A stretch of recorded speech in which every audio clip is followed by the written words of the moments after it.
Bom dia, quinto ano. Nossa unidade de estudo de hoje é a continuação da unidade 3 de História, Contestação e Repressão e Diretas Já. Nós vimos na aula passada, o início da ditadura militar no Brasil, que foi as pessoas eram tratadas com muita violência, repressão, ninguém podia se opor ao governo. Qualquer pessoa que se opusesse, ela poderia ser presa, torturada ou até ser mandada embora do país. Nas décadas de 1960 e 1970, cassações de mandatos, prisões e a censura eram comuns, ou seja, até mesmo políticos, os mandatos dos políticos que às vezes se opunham ao governo podiam ser cassados, ou seja, eles poderiam perder aquele cargo de governo que ele tinha. As pessoas podiam ser presas, censura, qualquer coisa da mídia que se opunha ao governo era censurado. E como resposta a tais atitudes do governo, surgiram muitos movimentos de oposição. Entre eles, destacam-se o movimento estudantil e o dos artistas, que foram a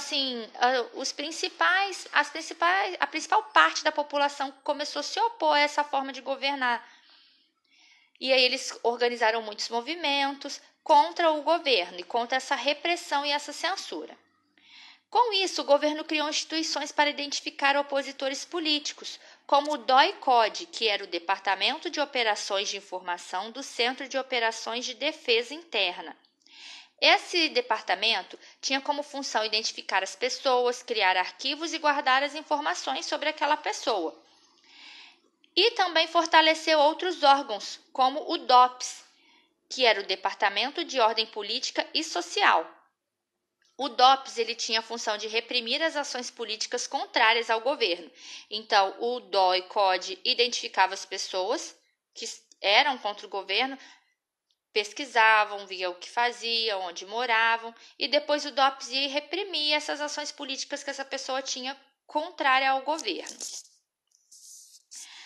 Além de serem torturadas e presas, as pessoas que cometiam crimes considerados subversivos podiam ser expulsas do país, que nós vimos, Também semana passada falamos um pouco disso, ou seja, as pessoas elas podiam ser exiladas, ou seja, não poderiam mais morar no Brasil. Elas tinham que ir para fora, morar em outros países, porque ela era expulsa do país. E até hoje, esses acontecimentos que ocorreram durante a ditadura são motivos de estudos e investigações de algumas instituições que elas trabalham para a preservação dos direitos humanos, que naquela época muitos direitos humanos eles foram tirados das pessoas pela forma como as pessoas eram tratadas, e também para preservar as memórias históricas daquela época, porque esse período faz parte da história do Brasil, então também é importante ser estudado. Nos últimos anos da ditadura militar, a imagem do governo estava desgastada devido à enorme crise econômica e o fortalecimento da contestação contra o regime.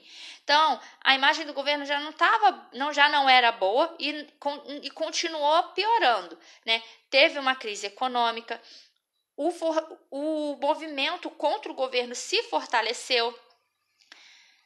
E aí, a insatisfação da população se refletiu durante as eleições. E então, em 1974, a população elegeu a grande maioria dos parlamentares de oposição ao governo, eleitos no Congresso Nacional. Então, a maioria dos deputados e senadores, eles eram da oposição, ou seja, eles se opunham ao governo e eles foram eleitos no Congresso Nacional. A população, que naquela época a população não votava para eleger os governadores e o presidente. Elas votavam somente para eleger os parlamentares, os deputados e senadores. E os deputados e senadores que escolhiam e votavam no Congresso Nacional para escolher o presidente. Então, foi uma grande vitória eles já terem conseguido eleger parlamentares que eram contra o governo. Assim, os militares permitiram de forma lenta a abertura política. Eles não tinham outra solução, eles começaram a permitir essa abertura política. Então, em 1979 e 1985, a censura ficou mais branda, ou seja, a censura foi diminuindo. Surgiram novos partidos políticos, que antes não havia, muitos tiveram que acabar. E os atos institucionais perderam a validade. Na aula passada, nós falamos sobre os atos institucionais, né? Que os atos institucionais eles deram muito poder ao governante, né? Ao presidente. O presidente, na verdade, ele poderia governar mandando em tudo. Ninguém poderia se opor ao presidente. Tudo que o presidente quisesse fazer valer, tinha que valer. Deu plenos poderes ao presidente, os atos institucionais. E aí, os atos institucionais perdem a validade entre 1979 e 1985. E o Brasil começa a avançar politicamente. Ele concede a anistia das pessoas que foram expulsas durante a ditadura militar. O que é a anistia? É um perdão que é concedido pelo poder legislativo, que ficam extintas as consequências de um crime e qualquer processo referente a ele. Ou seja, é como se a pessoa tivesse cometido um crime, e aí o poder legislativo perdoa os crimes dessa pessoa. A pessoa ela não é mais acusada de nenhum crime, ela não tem que pagar por nenhuma consequência decorrente desse crime que ela cometeu. Isso é anistia. Então, as pessoas que foram expulsas naquela época da ditadura, elas receberam a anistia. Elas foram, perdoadas pelos crimes políticos que cometeram e puderam retornar ao país. E assim a sociedade começa a pedir o fim da ditadura militar no Brasil. E aí vem o movimento Direta Já. A população, então, ela passou a pressionar o governo para que pudessem escolher os governantes por meio do voto. Elas queriam o fim dessa ditadura militar e elas queriam poder escolher os seus governantes. Assim, em 1982, a população pode escolher seus candidatos para os governos estaduais, mas não o presidente. Então, já foi, uma pequena vitória. Então, começou uma redemocratização, foi algo assim, demorado. Por que uma redemocratização? Uma democracia é quando o povo pode participar das coisas do governo, da escolha dos seus políticos. E aí, como na ditadura militar não havia democracia, começou-se uma redemocratização, ou uma volta dessa democracia, onde o povo passou a poder escolher novamente seus políticos. Então, foi algo lento, demorado. Começou eles podendo escolher seus candidatos aos governos estaduais, e presidente não. E o povo, então, passou a exigir o direito de escolha pelo voto o presidente. E esse movimento popular ficou conhecido como Diretas Já. Então, foi um movimento que o povo queria, escolher não só os governantes estaduais, mas também o presidente da República. E aí, esse movimento se chamou Diretas Já.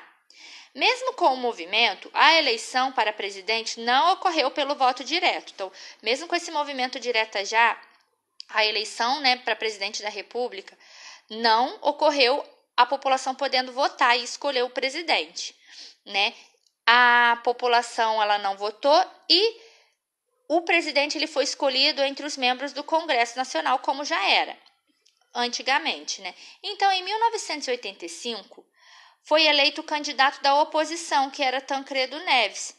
Então, ele foi o primeiro presidente civil após o período da ditadura, Então, isso já foi uma grande vitória, porque era um presidente que não fazia parte da ditadura militar.